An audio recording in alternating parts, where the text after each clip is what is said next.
production and population growth, there's been more disregard of recent for proper care. And I think, the steroids and the antibiotics and all that stuff coming into, our food products and all that kind of thing. I think there's something slightly Frankensteinish about genetically modifying animals for consumption.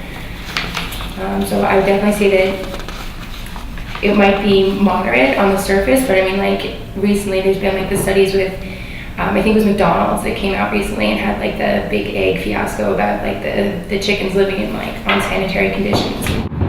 I think that's probably happening on a larger scale than people realize because there's so much production going on that a lot of it does get overlooked.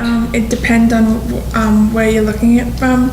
Like you said, there's the factory farm industry where they don't really take animals' feelings into consideration or how they're being treated. But then there's also the organic free range side, which is more ethically based and that they care for the animals more better than what the factory farm does. They'll let them roam out in the street, do their natural things that they're meant to do. So the chickens will be able to peck at things that are in their nature and in their genetic makeup to do, not something that's out of their genetic code that the factory farm makes them. Because I've seen documentaries where the chickens basically go crazy and they develop bad behavior patterns because of the fact that they're not able to actually go and do what they're naturally born to do. I was on the YouTube and and I was coming across these, I was being lazy and I was looking at all these funny animal clips and I came across this one clip. And it was a clip of cattle ranch in Alberta, and it was actually footage of the people who work there abusing the cow. And not just I know you have to kill the cow to eat the cow, right. But they weren't doing that. They were whipping the cow, they were kicking the cow. That a lot of farmers actually believe that by abusing an animal, the fear actually creates enough adrenaline that makes the meat actually more tender to eat. So they like to instill fear in an animal before they kill it because they think that it makes the meat more tastier.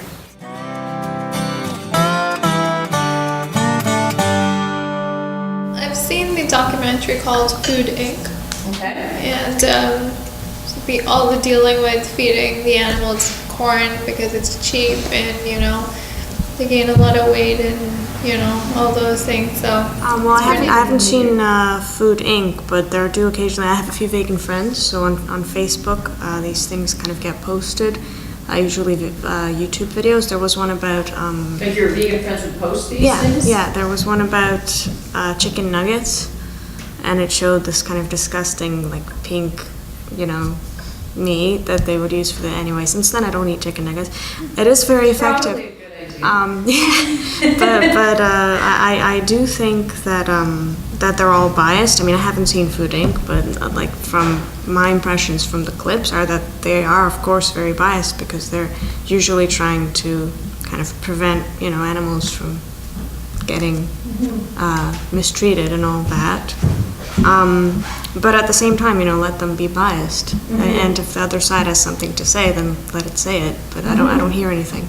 I saw a documentary on BBC about the whole issue, and they were actually talking all about the KFC chickens, how they're fed to the extent that they're about to burst, and they have their, I guess it was the kidneys or the liver that kind of inflates to an extent where they kind of have internal bleeding. A lot of my friends who watched that with me have stopped eating non-veg since they saw that video. It's become a lot more pervasive in terms of media coverage, and people are becoming a lot more aware of these sorts of things. So on the one end, you hear these negative stories about it, but I get the feeling that the more savvier, business-minded agricultural types would just find surface ways to make it seem like they're humane and doing things in an ethical way and just maybe cutting corners in a not so obvious way, whereas years ago, before it became a hot button issue and before buzzwords were floating around in the media, people wouldn't really be concerned about it. But now you get a lot of people that are questioning where their food comes from and how it gets to their plate, and companies really have to compete with that now.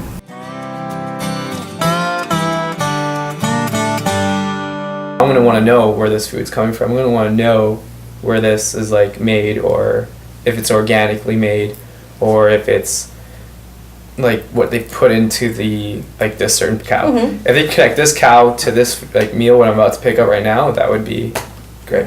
They can scan the barcode and maybe can tell me all the information, regardless of what they do or how they did it. Like, I need to eat. I have a certain amount of dollars in my pocket, so whatever is gonna get me full for that meal is like, I can't feel sorry for the animals at the end of the day. Sorry if I'm offending, but like, that's just the way it is, right? It's like, I need to eat whatever the cheapest thing at the moment.